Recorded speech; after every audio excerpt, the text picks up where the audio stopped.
Kita sering mikir kita udah kenal semua pahlawan dari buku sejarah kita kan? Tapi gimana kalau beberapa pahlawan terbesar justru yang namanya nggak pernah kita dengar sama sekali? Nah hari ini kita bakal bongkar kisah seorang pahlawan yang terlupakan, Sang Raja Kretek dari Jawa. Oke, kita mulai dari pertanyaan yang paling mendasar dulu ya. Siapa sih yang sebetulnya nulis buku sejarah yang kita semua baca di sekolah?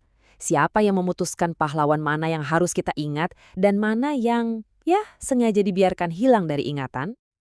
Buat ngejawab pertanyaan itu, kita mesti paham dulu gimana caranya pahlawan resmi itu diciptakan. Soalnya, buat nemuin pahlawan yang terlupakan, kita harus lihat dulu siapa yang selama ini mendominasi panggung utama. Jadi gini, selama puluhan tahun, cerita sejarah di Indonesia itu isinya, cuma berpusat pada segelintir tokoh yang kuat dan berpengaruh. Konsep ini dikenal sebagai sejarah orang-orang besar, yang bikin masa lalu seolah-olah cuma digerakkan sama para elit politik dan militer. Dan ini contoh yang paling sempurna tentang gimana narasi itu bisa dibolak-balik. Di satu era, Soekarno itu pusat dari segalanya.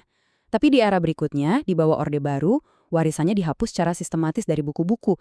Sebaliknya, Soeharto, yang tadinya cuma pemain pendukung, malah ditulis ulang jadi pahlawan utama. Ini bukti nyata banget kan betapa cairnya sejarah di tangan penguasa. Ternyata, ada loh istilah akademisnya buat fenomena ini, politik historiografi. Ini adalah saat di mana sejarah berhenti jadi studi tentang masa lalu, tapi malah jadi alat buat membenarkan kekuasaan di masa sekarang. Gampangnya gini deh, sejarah ditulis oleh para pemenang. Dan inilah akibatnya. Ketika sejarah dipolitisasi, integritas ilmiahnya jadi hilang, fakta jadi pilihan, tokoh-tokohnya didewa-dewakan, dan masa lalu kita, ujung-ujungnya jadi kayak mitos yang dirancang untuk dipercaya, bukan untuk dipertanyakan. Oke, sekarang yuk kita geser dari panggung besar para politisi dan jenderal, kita lihat gimana semua ini bikin kita lupa sama tokoh-tokoh penting lainnya. Soalnya kalau sejarah cuma fokus sama orang-orang besar di atas, kita jadi kehilangan kisah orang-orang di bawah, para inovator, pengusaha, dan pemimpin lokal yang sebetulnya ngebangun masyarakat. Mereka lah mesinnya, tapi nama mereka jarang banget muncul di buku pelajaran. Dan salah satu tokoh yang paling terkubur oleh narasi besar itu adalah Niti Semito. Coba bayangin, di awal abad ke-20, di tengah cengkeraman Hindia Belanda, dia ini seorang raksasa industri. Seorang visioner yang membangun kerajaan bisnis dari nol di kota kecil Kudus, Jawa Tengah, sampai dapat julukan Raja Kretek. Dan Niti Semito ini jenius pemasaran yang jauh melampaui zamannya. Coba deh pikirin, waktu pesaingnya masih mikir konvensional, dia udah nyewa pesawat buat airdrop marketing. Dia bahkan bikin stasiun radionya sendiri cuma buat ngiklan. Ini taktik yang kedengerannya modern bahkan buat hari ini. Skala operasinya juga luar biasa. Pabriknya itu mempekerjakan sampai 10.000 orang. Ini bukan cuma bisnis rumahan. Ini adalah mesin ekonomi yang menghidupi sebuah kota. Dia adalah salah satu pengusaha pribumi terkaya dan paling berpengaruh pada masanya. Tapi kisah Niti Semito ini lebih dari sekedar kesuksesan bisnis. Ada sisi lain dari ceritanya yang disembunyikan rapat-rapat. Karena dibalik citranya sebagai seorang industrialis, Niti Semito diam-diam adalah salah satu penyandang dana utama gerakan kemerdekaan Indonesia. Jadi kekayaannya itu bukan cuma buat membangun kerajaannya sendiri, tapi juga dipakai buat membongkar kerajaan kolonial. Menurut kesaksian keluarganya, dia sering menghadiri pertemuan rahasia, bawa kaleng besar isinya uang tunai buat disumbangkan ke pergerakan nasional. Ini adalah tindakan patriotisme yang sangat berbahaya loh. Dia pakai status dan kekayaannya buat berjuang di balik layar. Inovator, industrialis, patriot. Sampai sini, Niti Semito kedengerannya kayak pahlawan yang sempurna kan? Nah, disinilah ceritanya jadi jauh lebih rumit. Seluruh kerajaan bisnisnya, kekayaannya, dan kontribusi patriotiknya dibangun di atas satu produk, rokok kretek. Dan hari ini, kita tahu persis apa warisan dari produk itu.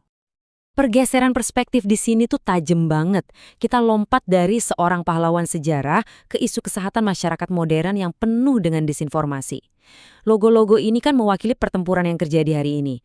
Sebuah pertempuran yang akarnya langsung nyambung ke industri yang dipelopori oleh tokoh-tokoh seperti Niti Semito. Soalnya, warisan global industri tembakau adalah warisan penipuan. Selama puluhan tahun, bahkan setelah bukti ilmiahnya jelas banget, para pemimpin industrinya sengaja menipu publik. Mereka bohong di bawah sumpah tentang bahaya produk mereka. Puncaknya itu di tahun 2017, ketika pengadilan AS akhirnya memaksa mereka untuk mengakui kebohongan selama 50 tahun itu kepada dunia.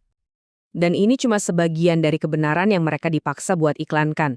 Mereka harus mengakui kalau mereka sengaja merekayasa nikotin agar lebih adiktif, bahwa rokok light itu cuma tipuan pemasaran, dan bahwa produk mereka membunuh semua orang di sekitarnya. Ini adalah pengakuan bersalah dalam skala industri. Jadi, gimana cara kita menyatukan dua gambaran yang sangat bertentangan ini? Gimana seharusnya kita memandang seorang Niti Semito hari ini? Di satu sisi, dia adalah pahlawan ekonomi dan simbol nasionalisme.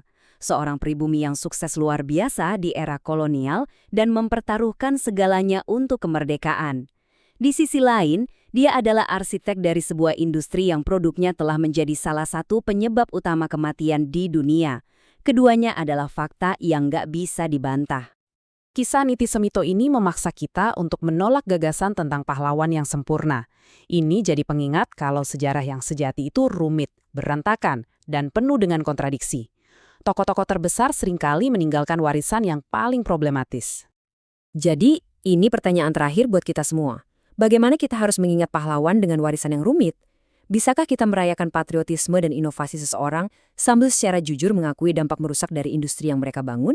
Nggak ada jawaban yang mudah. Dan mungkin justru itulah intinya.